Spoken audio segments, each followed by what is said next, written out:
Olá pessoal, tudo bem? Vou gravar esse áudio aqui, né?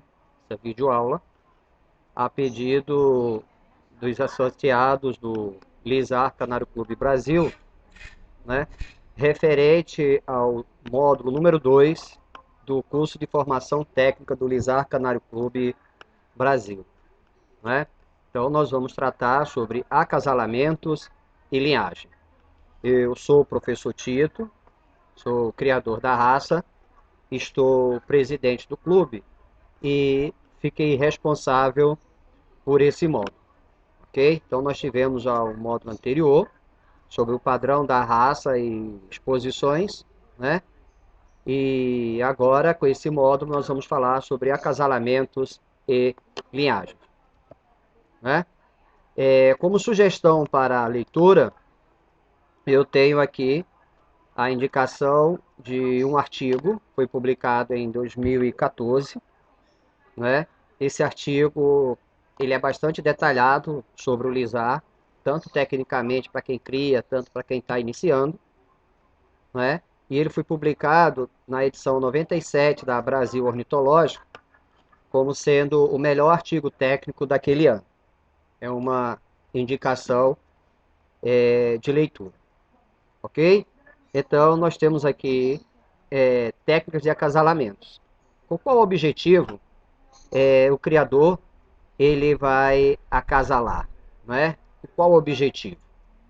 Manter o plantel, ou seja, é uma pessoa que cria e ele quer continuar criando, continuar a manter o plantel.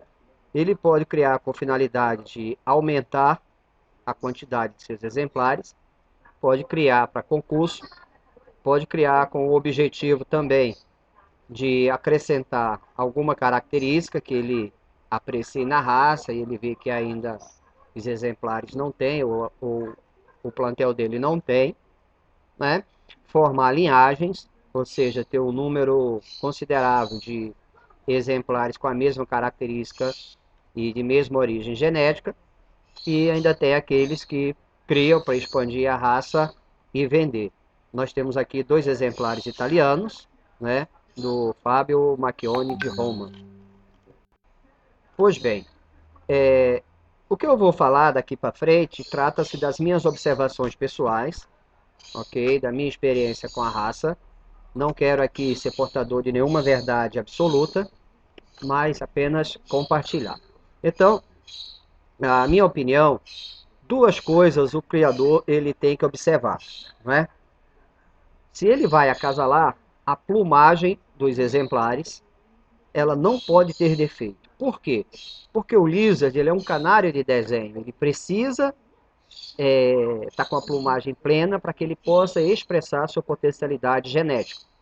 Então, quando o criador vai começar a sua seleção, ele deve eliminar, ele precisa eliminar da reprodução aqueles exemplares com defeitos de plumagem, né?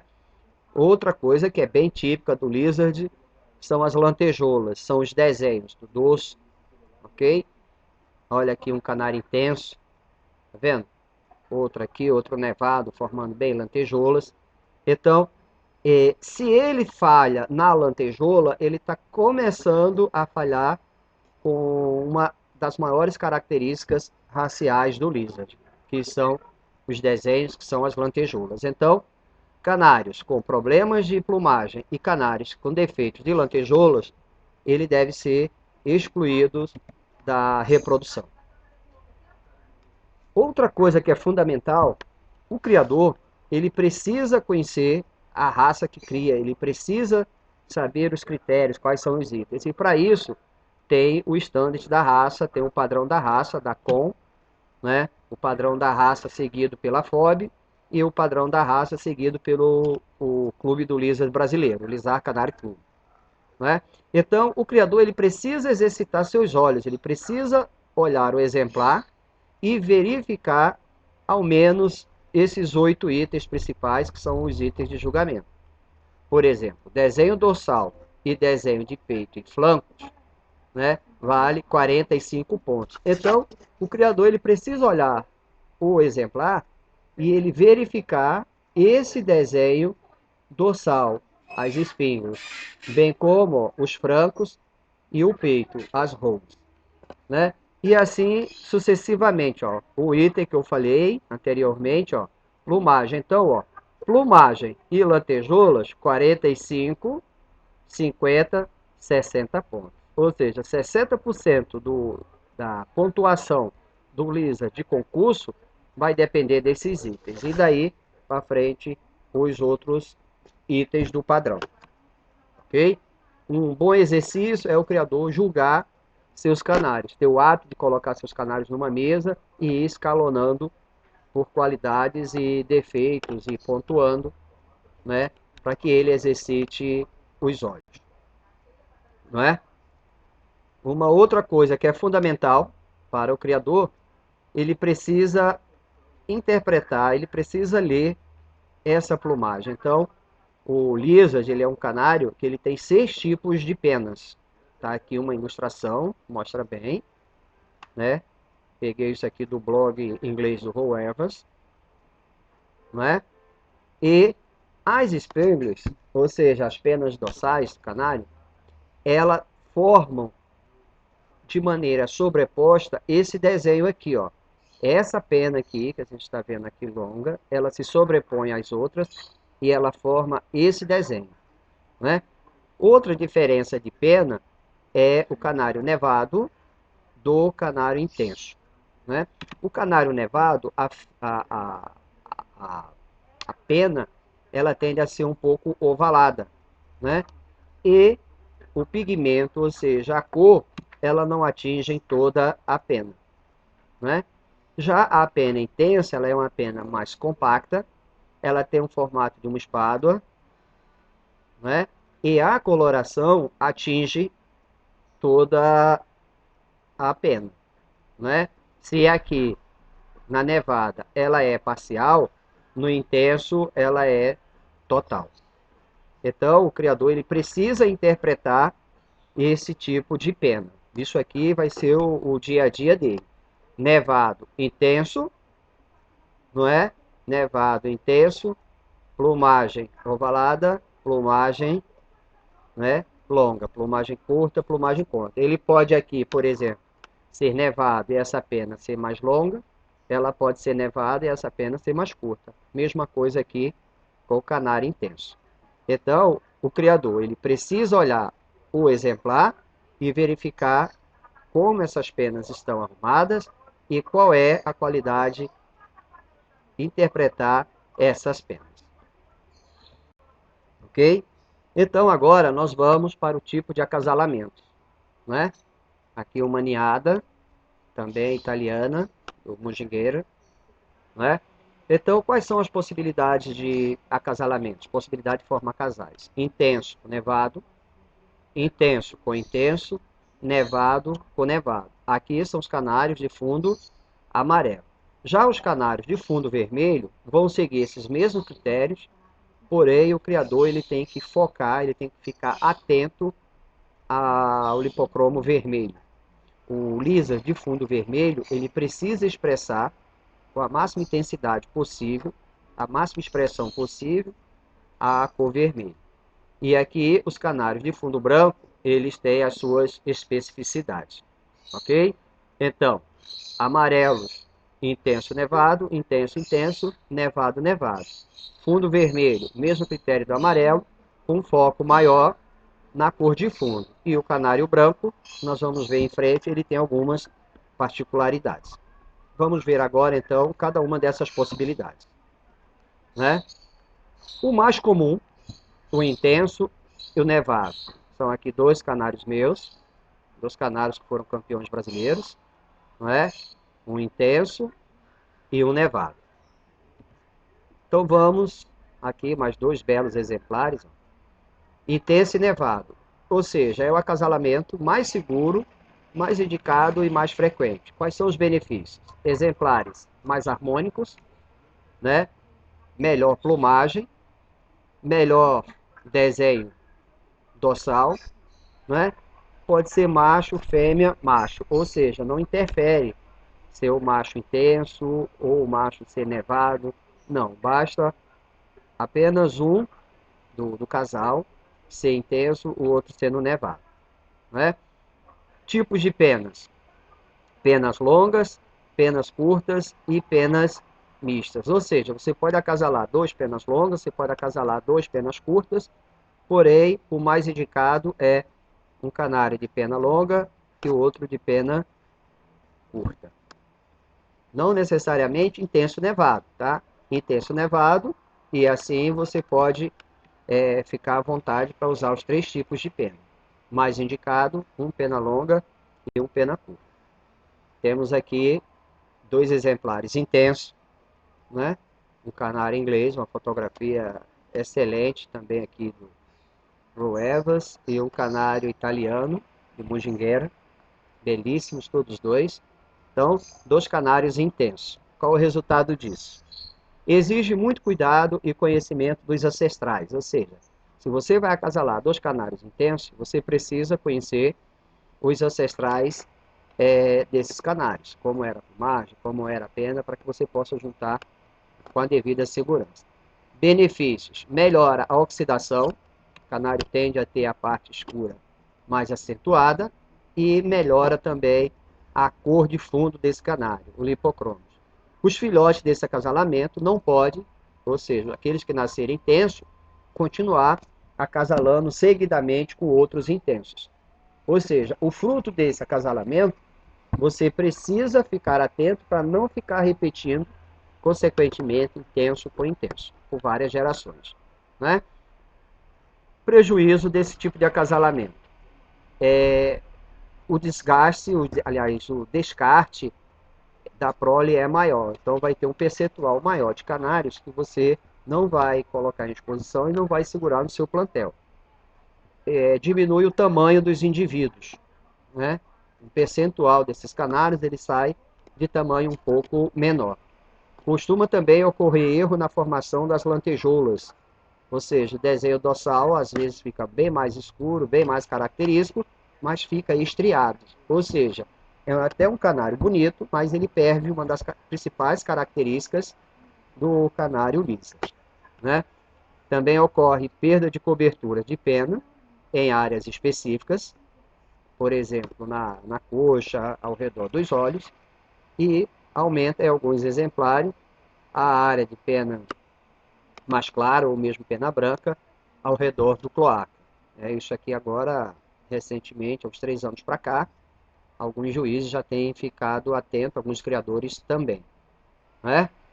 Então, tipo de pena, né? O mais indicado para esse tipo de acasalamento é que seja dois intensos de pena longa. Se você não tem, você pode usar um pena longa e um pena curta, e evitar usar dois intensos pena curta. Outro tipo de acasalamento, não é? É o acasalamento entre dois nevados. Tem aqui também fotos do Roevas, dos canários ingleses, não é? Dois nevados, um pouco diferentes, se expressam de maneira diferente, mas dois belíssimos exemplares, né? Então vamos, nevado com nevado. É o segundo acasalamento mais indicado. Ou seja, qual é o primeiro? Nevado com intenso. Benefício: melhora os desenhos, tanto de roda e tanto de spinglers, né? Desenho dorsal, desenho de peito. Esse acasalamento costuma sair algumas fêmeas com as penas curtas e escuras. Quando esses canários, geralmente as fêmeas, elas nascem bem desenhadas, elas são aquelas canárias geralmente boas de concurso, né? Aumenta o tamanho, nevado com nevado, geralmente os canários saem um pouco maior, né? E é bom também para você aumentar o tamanho de pena para quem está precisando melhorar a plumagem, o volume de seus exemplares. Os riscos desse acasalamento: um descarte muito maior, inclusive maior do que intenso com intenso, não é? Pode alongar em demasia as penas, pode ocorrer erro nas lantejoulas, fica aquele desenho esmiuçado, que você não define, fica principalmente ao redor do pescoço, fica turvo, acinzentado, né? Perdas de coberturas também em áreas específicas, igual o intenso. Área branca ao redor da cloaca, né? Pode ocorrer, geralmente ocorre em alguns exemplares, um percentual bem considerável nesse tipo de acasalamento, é perda da cor de fundo. Ou seja, o canário ele perde um pouco da sua qualidade de cor de fundo, né? Consequentemente, alguns exemplares ele perde o contraste, ou seja, o contraste é o que evidencia o desenho de um belo lisar, que faz o juiz poder apreciar a cor de fundo, poder apreciar a oxidação do canário, o desenho. Então, se esse contraste está prejudicado, esse exemplar ele jamais ele vai se expressar em sua plenitude, ok? Tipos de penas: pena longa com pena curta, né? Pena curta com pena curtas, né? Evitar 2 penas longas, né? E evitar 2 exemplares com a cor opaca. Então, se você tem 2 nevados, que você percebe que a cor de fundo não está muito boa, e que ele está um pouco acinzentado, ele é um pouco turvo, você não tem necessidade, você não deve, não é aconselhado você acasalar esses 2 exemplares, ok? As fêmeas de penas curtas e escuras são as mais indicadas para concurso e para segurar no plantel, ok? Um outro risco é que os filhotes dessa prole, desse acasalamento, né, essa prole, ela não deve dar continuidade a esse tipo de acasalamento. Ou seja, ele é filho de nevado com nevado, na geração seguinte de novo nevado, nevado, isso não é bom, isso não dá bons resultados, ok? Vamos aos canários vermelhos. Canários vermelhos, tem aqui 2 exemplares também, 2 canários meus, 2 campeões brasileiros.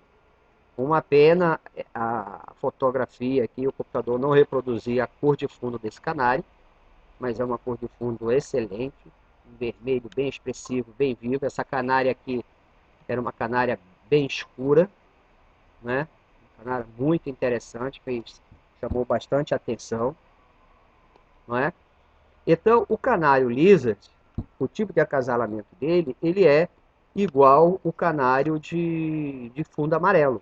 Entretanto, você deve focar para não perder essa cor de fundo bem vermelha, porque qualquer erro de acasalamento aqui, qualquer encontro genético não bem sucedido, vai comprometer essa cor aqui e isso fica impregnado geneticamente, dificilmente você vai tirar, né? Aqui, ó, eu fotografei no campeonato alemão, né, acho que tá aqui, 2018, né? Achei muito interessante os canários lisos de fundo vermelho da Alemanha, não é? Porém, a cor lipocrômica deles ainda ficava bem atrás do plantel brasileiro, né? Tá aqui 3 campeões alemães, 3 canários muito bons, mas, na minha opinião, a julgar pelo que eu vi naquele campeonato, o lipocromo deles ainda estava atrás de nós. Outro plantel que tem me chamado bastante atenção, não é? Essa fotografia aqui também não retrata a cor desses exemplares, são os exemplares espanhóis, né? Aqui exemplares do Juan Carlos Blanco da Espanha, não é? Então você vê que já são canários muito típicos, canários muito bom, porte, plumagem, né? Devendo ainda na cor de fundo vermelha, e eu acredito que eles estão se aproximando aceleradamente. Muito em breve a Espanha terá canários excelentes, com excelente cor de fundo. Agora vamos ao fundo branco, que tem características bem específicas, né? Aqui também 2 canários que eu também fotografei.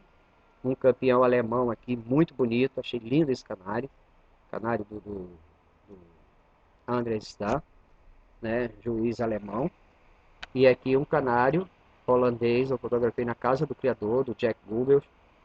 Esse canário aqui foi campeão mundial em Cesena, na Itália. Eu acho que 93 pontos. Um belíssimo canário.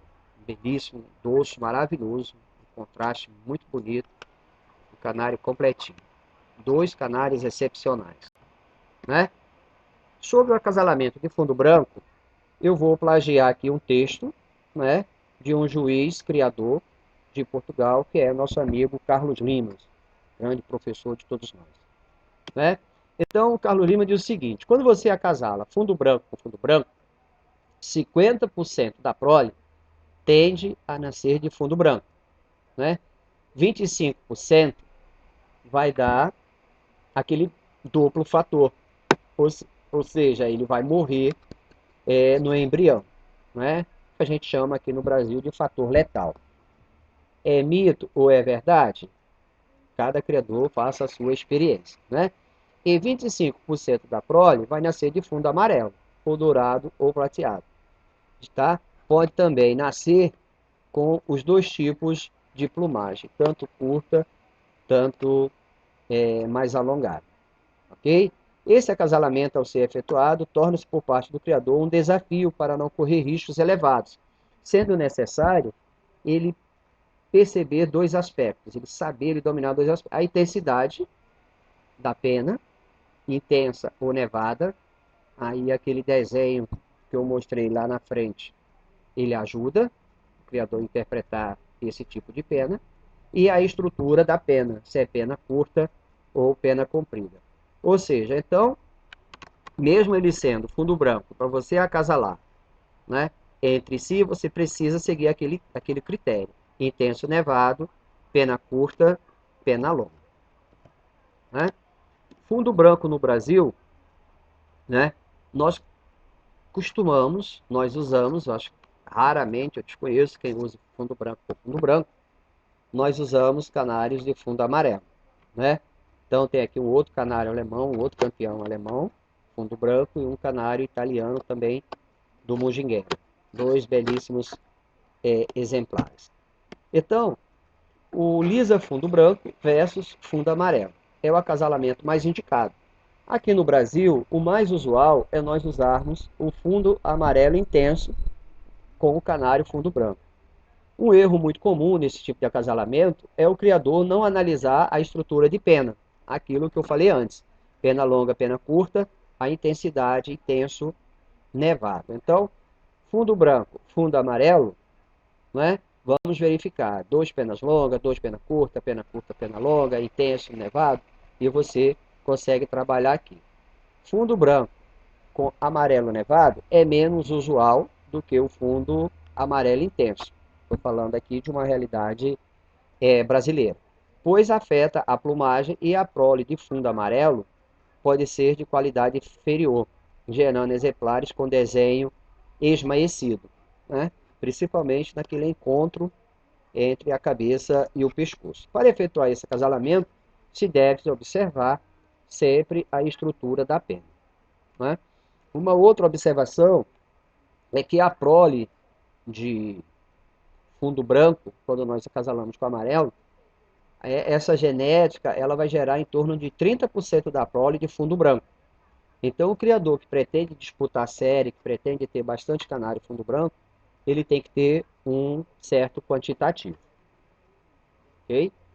Outro critério, né, que o criador não deve descartar, deve ficar atento, apesar de que vale pouco tempo, geneticamente importa muito pouco, porém, um canário de cúpula incorreta, ele está impedido de competir, e se o criador não souber usar, ele compromete toda uma criação. Então, é um item que, apesar de valer pouco tempo na mesa, que o criador precisa tomar cuidado, ok? Então, tem aqui desenhos, né, do que vem a ser o canário ideal, né? Traça-se uma linha aqui no meio do bico, a parte inferior dos olhos, termina aqui a cúpula, ok? Essa é a cúpula ideal, mas não existe só essa cúpula, né?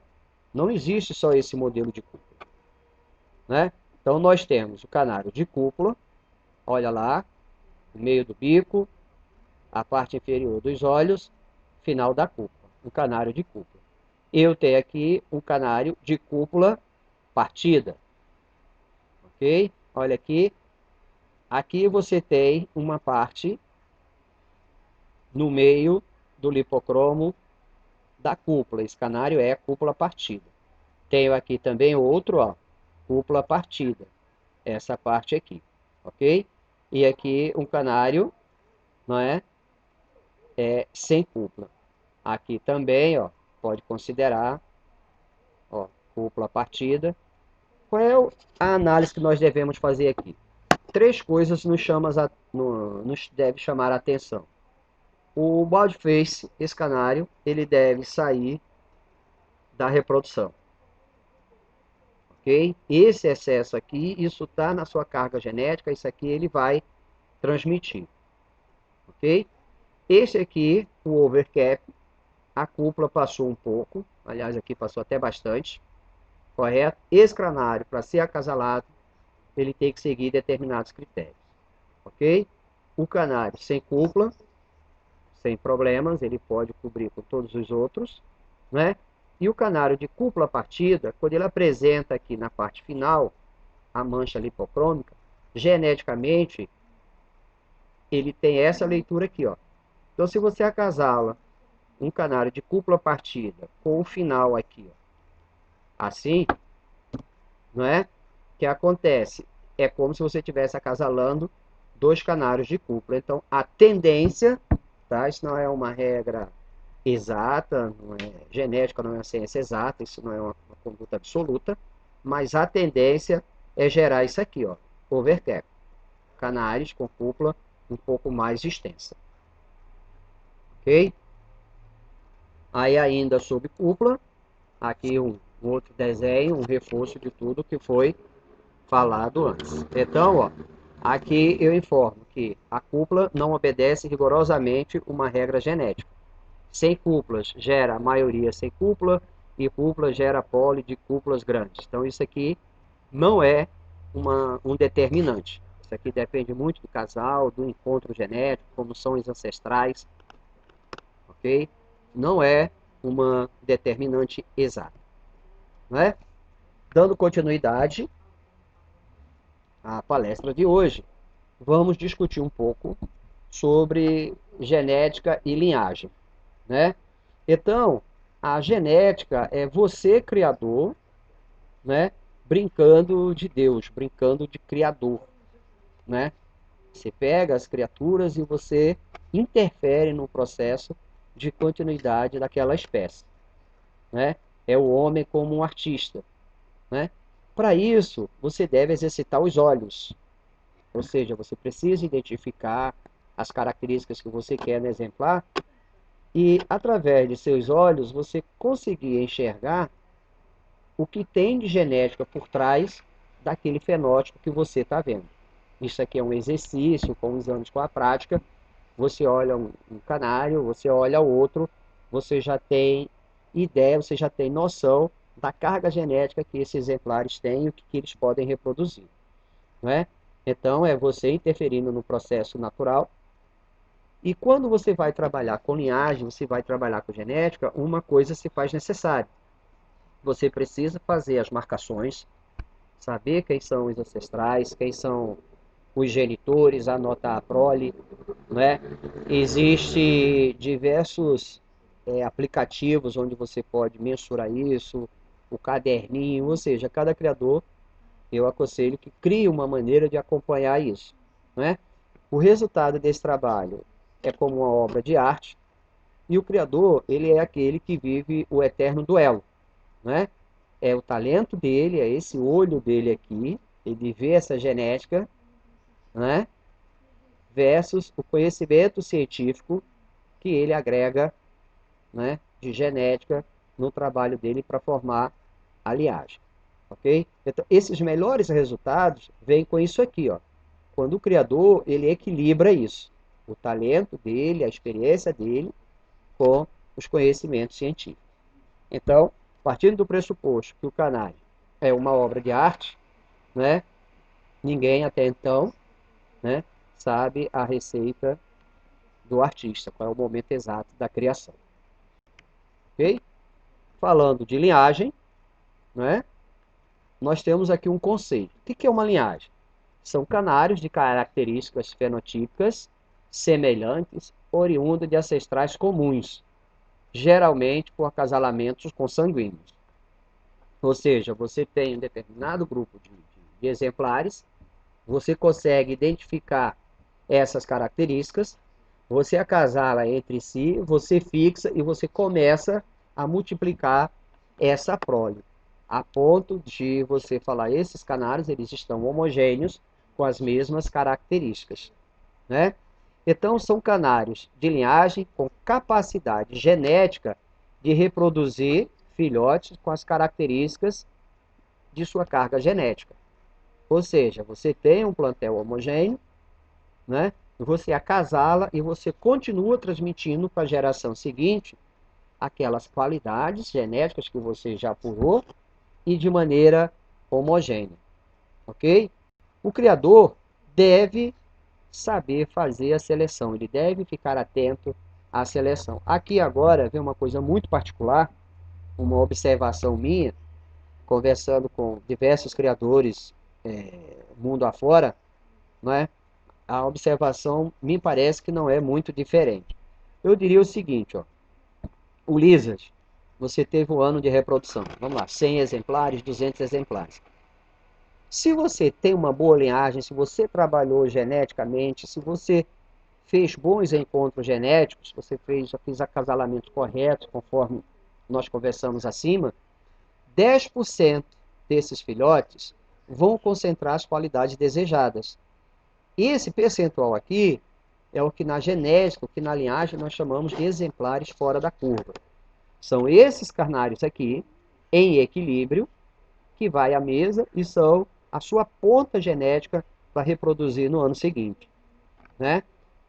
50% dos exemplares vão sair canários bons com suas características da sua linhagem, né?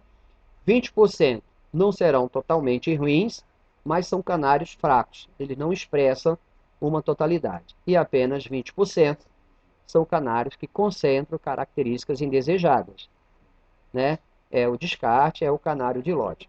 Então eu quero chamar a atenção a vocês o seguinte, ó, se você trabalhar bem a sua linhagem, você vai ter aqui, ó, em torno de 80% de aproveitamento. Geneticamente, isso é um índice bastante considerável, né? Para você manter essa linhagem, você pode usar acasalamento aberto, né, e acasalamento fechado. Ou seja, existem várias maneiras de você manter a sua linhagem, correto? O mais comum é você manter aquele sangue fechado, sem indivíduos de outra carga genética, ok? Lembrando que acasalamento fechado seguidos, ele vai comprometer a saúde e ele vai comprometer também a fertilidade, ok? Aqui duas imagens exemplificando o que é linhagem, o que é homogênea. Aqui são alguns filhotes meus, do ano de 2015, né? Aqui uma foto que ilustra bem essa ideia. Eu peguei no Facebook de um criador da Turquia, já pesquisei, perdi, não anotei o nome, mas você vê aqui que esses filhotes, eles possuem qualidades muito similares, ou seja, devem ser parentes e devem ser exemplares de mesma linhagem, ok? Então, como formar uma linhagem? A linhagem deve ter como base os exemplares com a concentração de qualidade fora da curva. Ou seja, o canário que você vai começar a sua criação, ele tem que ser aquele canário que realmente, para você, ele expresse as características que você quer. Ah, eu tenho canários do sonho, e esse canário não existe, ah, quando eu vejo ninguém me vende. Tá bom, então você vai começar do melhor canário possível, o seu melhor canário. A partir desse canário, você começa, por exemplo, com a poligamia. Quem quer formar linhagem vai pegar esses melhores exemplares, vamos pegar aqui o caso de um macho, e esse macho ele vai cobrir o maior número de fêmeas possíveis, né? Já as fêmeas, você deve agrupar por parentesco, né? Ou por fenótipo, em duplas, ou trios ou quartetos. Aí vai depender do seu manejo, da sua prática, vai depender dos reprodutores que você tem. Mas vamos trabalhar aqui no campo do ideal. O ideal seria você ter 4 fêmeas, parentes entre si, muito idênticas em fenótipos, e você acasalar com um único macho top de linha. A tendência, o objetivo desse tipo de acasalamento além de você formar sua linhagem, você ter uma prole com homogeneidade para formar os quartetos, né? Uma outra técnica, e isso a gente vê bastante na Europa, e é muito interessante, não só com Canário Lizard, você inverte, né? Para você manter a liagem sem fechar muito o sangue, você inverte o ano, ou seja, os machos adultos cobrem as fêmeas novas e as fêmeas adultas são cobertas por machos novos. Ou seja, você mantém a linhagem, mas você não está chocando geneticamente da mesma maneira. Ou seja, você aumenta a possibilidade. Um exemplo, um ano você tem 4 reprodutores. No ano seguinte, você pegou 4 e você tinha 4. Então, se você ia concentrar com 4, não, você agora usa 8, porque 4 foi do ano anterior. Então, já que ele é do ano anterior e você quer manter a linhagem, utilize as fêmeas mais novas. E aí o vice-versa com as fêmeas, né? O supermacho reprodutor, se você vai manter ele na linhagem, ele cobre um ano, cobre 2, ele pode, dessa mesma maneira aqui, ó, continuar acasalando com suas netas, suas bisnetas, conforme cada geração for. Ok? Essa seleção que você vai fazer, ela vai ser sempre de duas maneiras. Por genética, são aqueles exemplares que não necessariamente expressam aqui, ó, como nós falamos, ele está acima da curva, mas você sabe que aquele canário ele tem uma carga genética muito interessante que você precisa continuar usando ele. E outro é pelo fenótipo, ou seja, é quando você consegue enxergar as qualidades genéticas que você acredita que trabalhou, imprimiu em sua linhagem.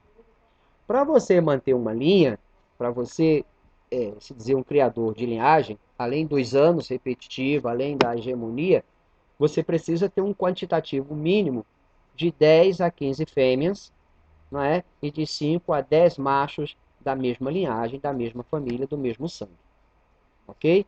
Quando precisar fazer abertura de sangue, ou seja, você começa a perceber que teu sangue aqui, ó, essa família aqui, por exemplo, de 10 a 15 fêmeas, está muito fechado, você pode fazer duas coisas. Você pode também ter uma outra família no seu criatório, não é? E você refresca essa genética trocando alguns reprodutores aqui. Tempos e tempos você migra um exemplar, né, de uma família para outra. E a outra, mais arriscada, porém é uma coisa muito frequente, você encontra um animal interessante de um outro criador, alguma característica, né? Ou mesmo você quer colocar apenas um gene novo, a gente chama isso para refrescar a genética, você adquire de um criador de sua confiança. Ok? Então, geralmente a linhagem é formada dessa maneira, né?